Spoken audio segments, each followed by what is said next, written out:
Hey, and welcome to the Rada Explained series. We'll take a look at Rada's footwork exercises in this video. Some might be a bit too simple, but some are very useful to learn the movements. I've given the exercises descriptive names, but Rada just numbers them. When I describe which direction you can do the exercises in, I will sometimes mention right and left. Sometimes I will talk about counterclockwise and clockwise. This is all for right-handed fencers. And when I say clockwise, it means doing it to the left for a right-handed fencer, and counterclockwise to the right for a right-handed fencer. If doing this with a left-handed fencer, you need to switch all directions. Exercise 1. You can do straight steps in all directions. This is a very basic exercise, possibly more like an explanation, to build up for a curved step. It shows how to do straight steps in all directions. A small note on the trepidation step, the sideways step. You can start with both feet stepping to the left, but only right foot stepping to the right. Try it out and you will probably notice why. Exercise 2. The student stands with the right heel in the center of the circle. The master moves around the circle and the student rotates around the right heel to continue to face the master. I think this is a basic exercise in learning to rotate and to rotate around the heel, as it is important for later steps. It is based on this exercise I assume movement should be focused on the heel and stepping heel first. Exercise 3 is very similar to the second one. The student stands with the left heel in the center of the circle. The master moves around the circle and the student rotates around the left heel to continue to face the master.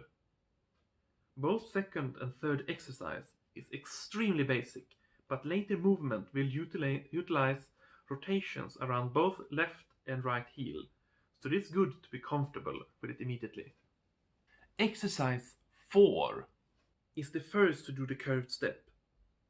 The master stands in the middle and holds the tip of the student's rapier. The student stands in a right angle position with both feet and blade. The student steps around the master using curved step. By having the master holding the tip of the rapier, the student is forced to maintain the right distance. This is a very good exercise for beginners to get used to the curved step, as they might need a bit of guidance to maintain distance as they move and rotate around. Exercise 5 is similar to the fourth, but instead of taking one step, then standing back in guard, one foot is constantly in the air. Once first step is done, you start the next step and cross over your feet. This one is only done to the left, and you should maintain speed doing it. The master still holds the tip of the rapier to ensure the student keeps the distance. Exercise 6. The student will be doing the same as in fourth and fifth, but this time on reaction to the master. The student starts taking a step with the left foot and a step with the right foot, just like in exercise 5. If the master has not moved, he moves the left foot behind the right foot, standing in a right angle stance, similar to how it was in the fourth exercise. If the master has rotated towards the student continues taking more step, similar to exercise 5, until the student has taken the side of the master. It is only done to the left in this exercise.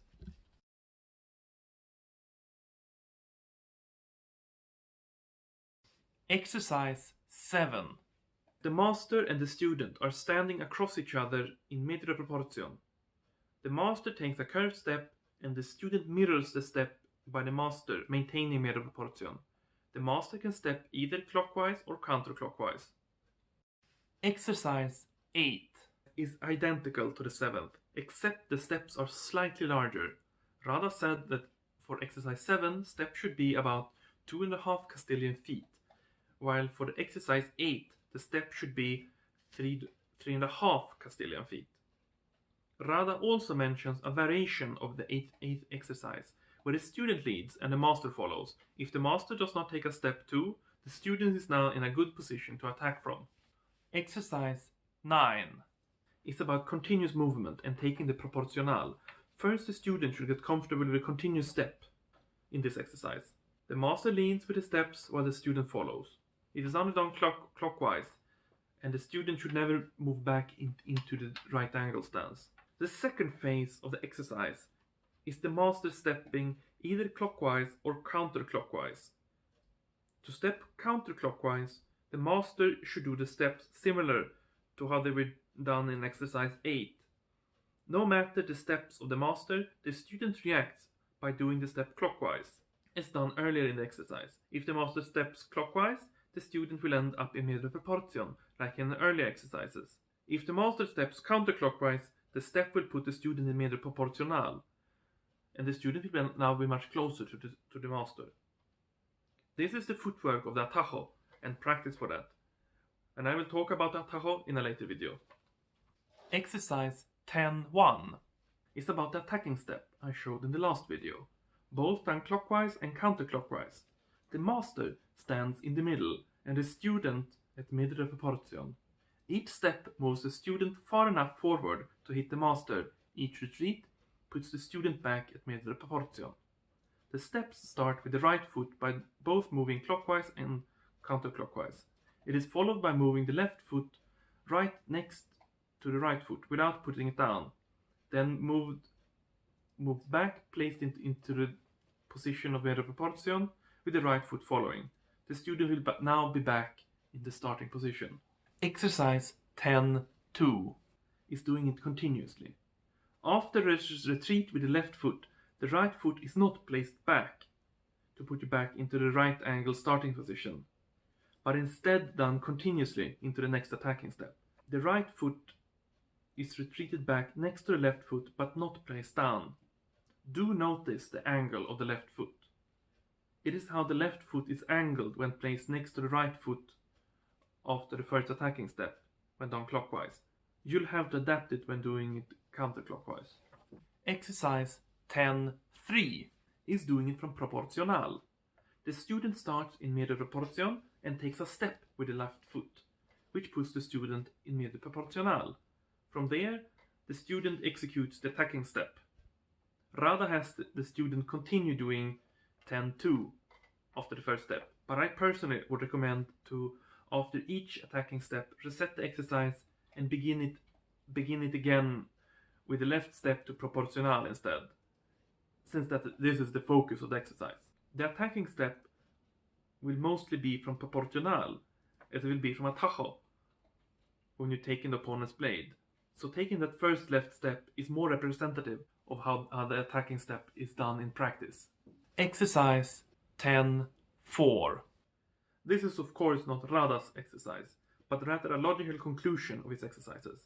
There are two ways to reach proportional from Medio Proporcional, either by taking a curved step to the left or a curved step to the right.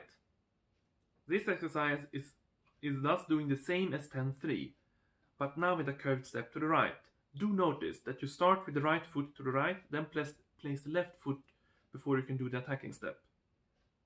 This makes the footwork trickier than for 10.3. I recommend that after each attacking step, reset back to Medio Proporcional and right angle stance, then repeat the exercise.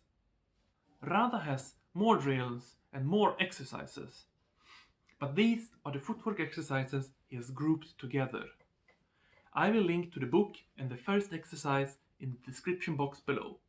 The exercises seem to be made for a complete beginner that has never done any fencing before, to make them comfortable with the steps for Rada's style of fencing. That said, some of the exercises works great for intermediate fencers or even master students. In my next video, I will bring up the theoretical concept of movement in destreza and the 5 ways to attack.